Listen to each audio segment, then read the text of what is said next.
There are souls who move quietly through the world, yet their presence changes everything around them. They are not loud, nor do they demand attention, but when they speak, silence listens. These are the spiritually powerful souls, those who have touched the unseen dimension within themselves and emerged with eyes that see more than the surface of life. True spiritual power is rarely visible. It is not found in titles, followers, or rituals performed in public. It is woven in silence, in the way a person holds space for others, in how they endure pain without losing compassion, and in their ability to find meaning even when life seems senseless. In this reflection, we will explore 6 hidden signs of spiritually powerful souls, qualities that cannot be taught, only remembered.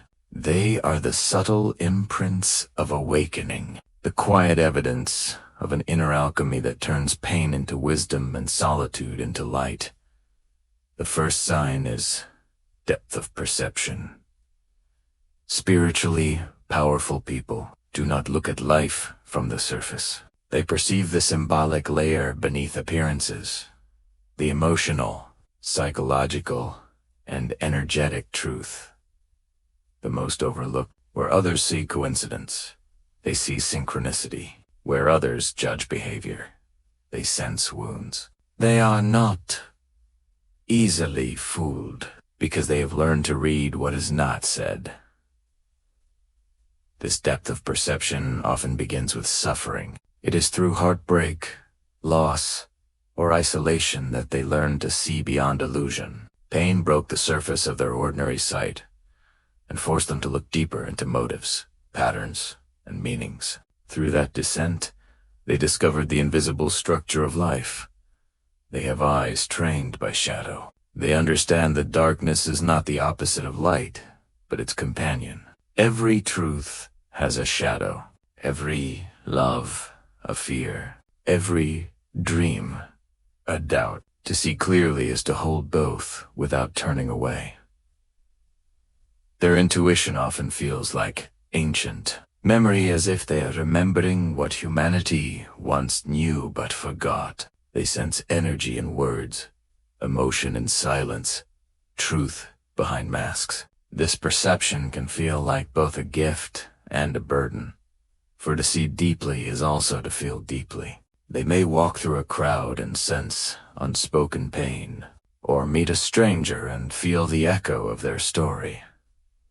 Jung called this the awakening of the collective unconscious, when an individual becomes aware of the shared psychic field that connects all beings. Spiritually powerful souls tune into that field naturally.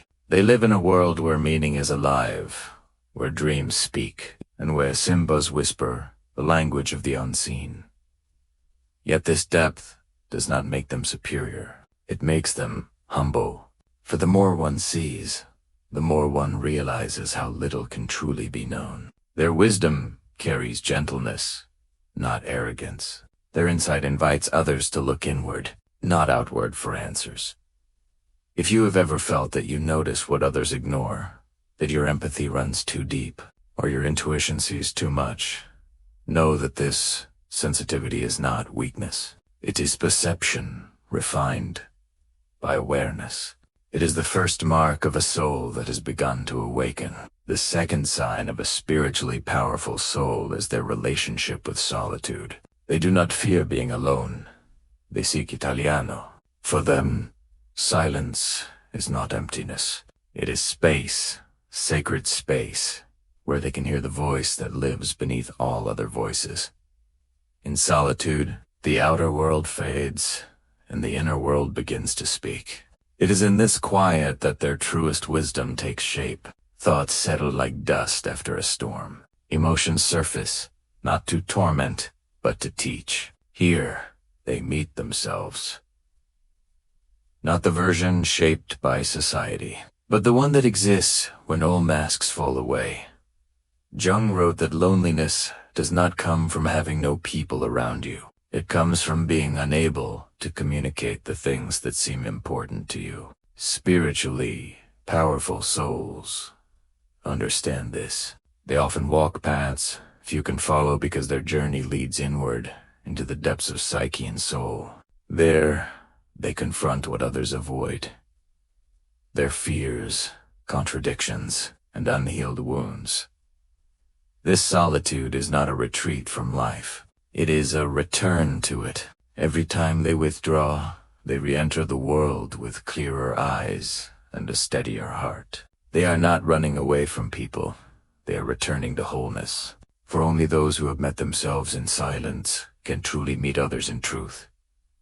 They learn that silence is not the absence of sound, but the presence of awareness. It sharpens perception. It heals what words cannot. It becomes a mirror, reflecting back everything they've tried to ignore. In Tis Mirror, they learn acceptance of pain, of imperfection, of their own shadow.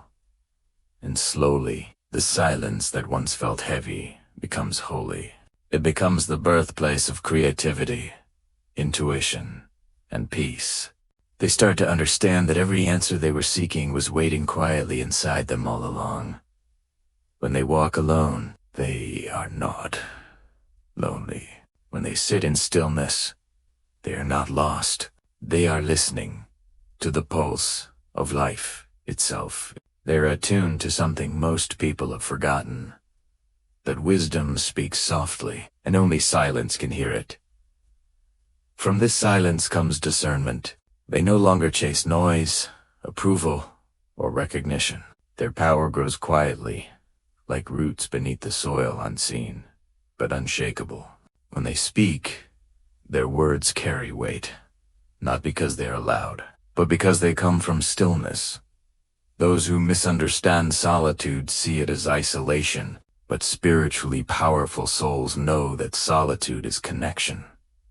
Connection to the self, to the divine, and to the hidden rhythms of existence. They no longer fear being alone, because they have discovered that in solitude, they are never truly alone. Something greater always sits beside them, calm, eternal, and alive.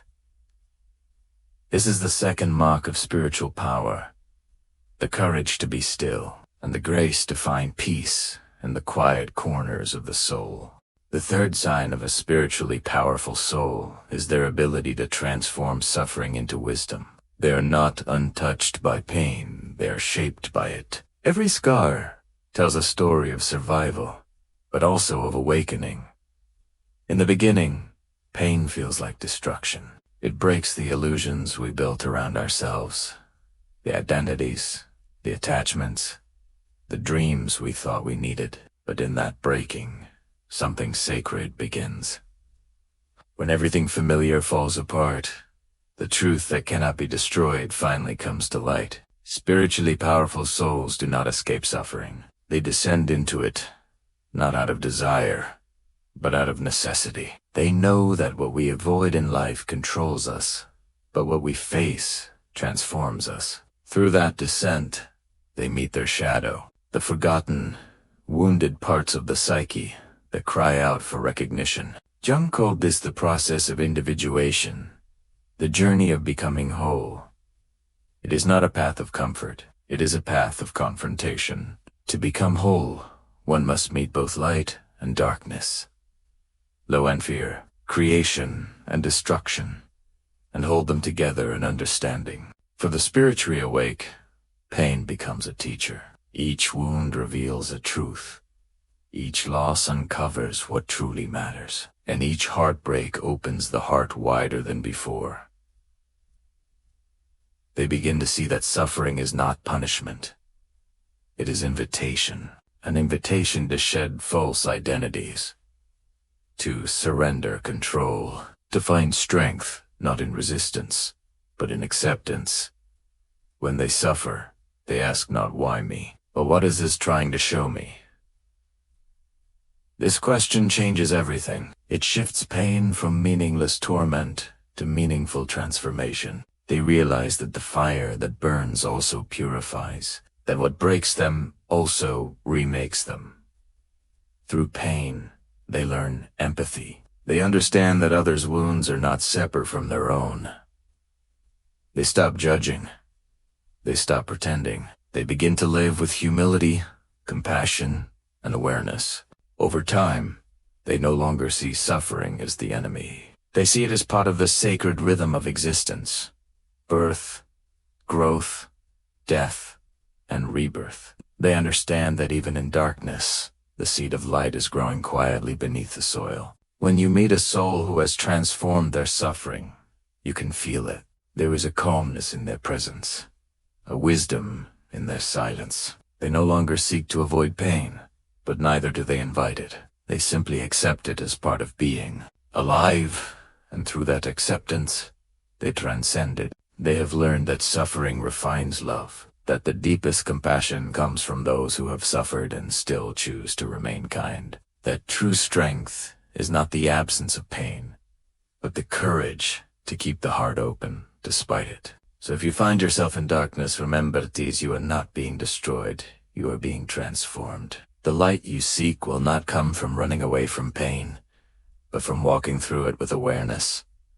The wound is not your weakness, it is your doorway to truth. This is the third mark of spiritual power, the ability to turn pain into wisdom, suffering into compassion, and endings into new beginnings. The fourth sign of a spiritually powerful soul is their understanding of compassion, not as endless giving, but as sacred balance. They love deeply, but they have learned that love without boundaries is self. They give freely, but no longer from exhaustion. Their compassion has evolved from a reflex of guilt into an act of awareness. In the beginning, many empathic souls confuse compassion with sacrifice. They believe that to help others, they must carry their pain. That to be kind, they must be endlessly available. That to be spiritual, they must deny their own needs. But this is not love. It is self-abandonment disguised as virtue. True compassion does not come from depletion. It comes from wholeness. It is not about losing yourself to heal others, but about being so rooted in your own light that your presence itself becomes healing. Spiritually, powerful souls learn this the hard way. They give until they collapse. They pour until they are empty. And somewhere in the silence after burnout, they realize love that destroys the giver is not love at all. It is a wound repeating itself in the name of kindness. So they begin to change. They start to ask different questions. Not how much can I give, but what am I giving from? Not who needs me, but am I still connected to myself? They learn that compassion without boundaries feeds dependency, not growth. That saving others often keeps them from learning their own strength. That sometimes the most loving thing one can do is to step back and allow another to face their own shadow. This awakening transforms their empathy. They stop absorbing other people's pain as their own. They stop confusing responsibility with rescue. They stop trying to fix what was never theirs to heal. Instead, their compassion becomes clear, steady, and wise. It is the compassion of the healer who knows that energy flows both ways, giving and receiving, light and rest. They have learned to listen deeply without losing themselves in the noise, to care profoundly without drowning in emotion, to hold space without becoming the space itself. They realize that love, when mature, has form. It says yes, but it also says no. It gives freely, but not endlessly. It embraces, but also releases. Because the goal of compassion is not to save others from pain. It is to remind them of their own capacity, to rise through it. And so, the spiritually powerful soul gives differently. They give without attachment. They love without expectation. They help without control.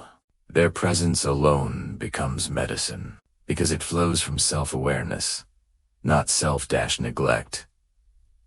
Jung once wrote, "The most terrifying thing is to accept oneself completely." Spiritually powerful souls live this truth. By accepting their limits, they find strength. By honoring their boundaries, they preserve their light. By returning to themselves, they rediscover the source of their compassion.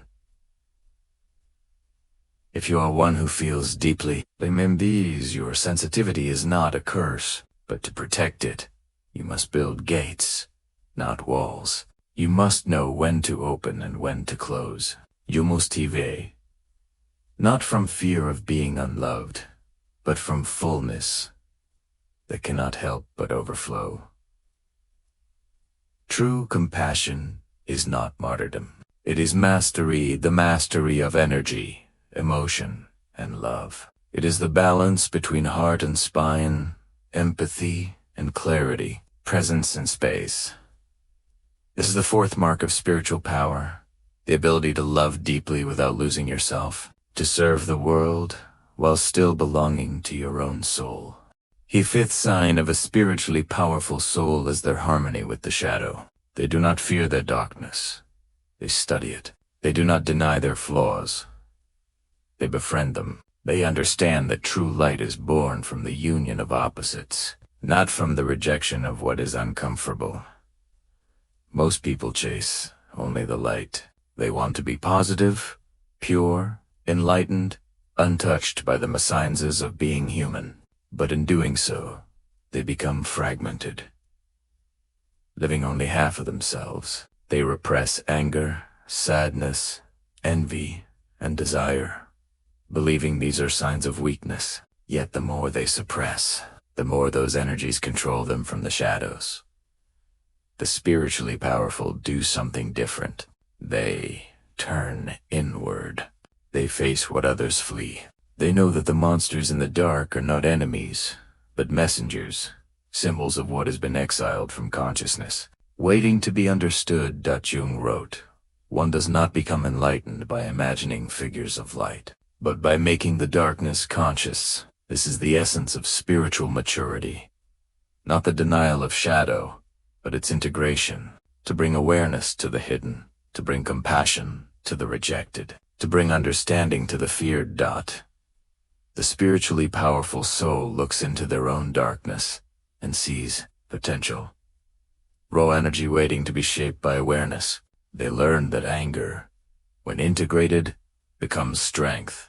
Fear, when understood, becomes intuition. Sadness, when accepted, becomes compassion. And desire, when honored consciously, becomes creative fire. Their power lies not in being perfect, but in being whole. They no longer divide themselves into good and bad, holy and sinful, spiritual and human. They see that all these polarities are necessary for growth. Just as night defines day, shadow defines light. The dance of opposites is what creates depth. They stop pretending. They stop performing holiness. They live in authenticity, messy, real, and aware. They understand that the divine is not above the human, but within Italiano, that enlightenment is not escape, but embodiment. Their honesty becomes their strength. They can admit when they are wrong. They can acknowledge jealousy, doubt, or fear without shame. They can say, "Yes, this too is me." And in that acceptance, they disarm the shadow's power.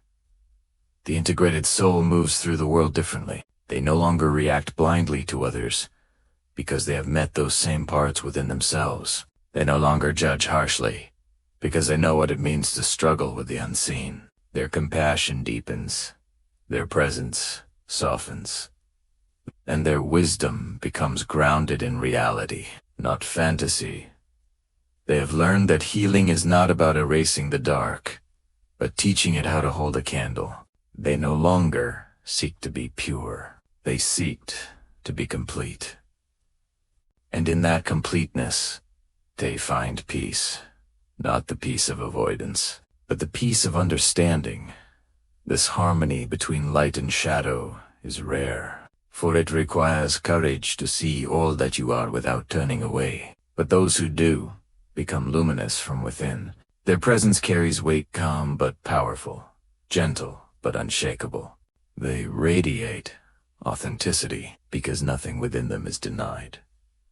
So if you find yourself wrestling with your own shadow, do not fear Italiano. Sit with Italiano. Listen to Italiano. It carries the keys to your liberation. The parts of you that you hide are not enemies. They are doors, and when you open them, you do not lose yourself. You finally become whole. This is the fifth mark of spiritual power, the ability to stand in both light and darkness and call them both home. The sixth and final sign of a spiritually powerful soul is wholeness, the quiet embodiment of everything they have discovered within themselves. They are no longer searching for meaning in the world. They have become meaning itself. Their life is their philosophy. Their presence is their message. Wholeness is not perfection. It is not about having no wounds, no doubts, no contradictions. It is about integrating all those fragments into one coherent being. It is the point where awareness meets acceptance, where the seeker becomes the found. These souls move through life like bridges between worlds, the seen and unseen, the rational and the mystical, the human and the divine. They have learned to walk the middle path, grounded yet transcendent, humble yet radiant. They do not preach. They do not force. They simply are. Jung called this process individuation, the unfolding of the self until it becomes whole. For the spiritually mature, this process is not a destination, but a way of living. Every day becomes a dialogue between consciousness and soul, between who they are and who they are still becoming. They live with curiosity instead of control, surrender instead of fear.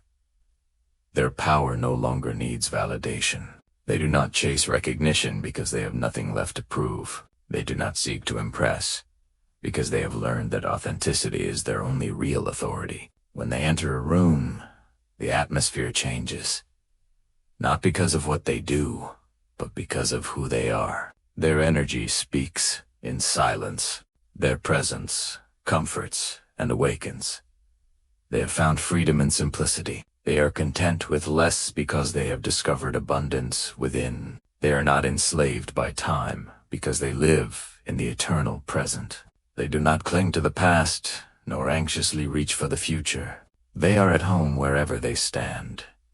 To meet such a soul is to meet yourself. Their words echo something you already know, but have forgotten. Their eyes remind you of your own depth. They do not give you answers.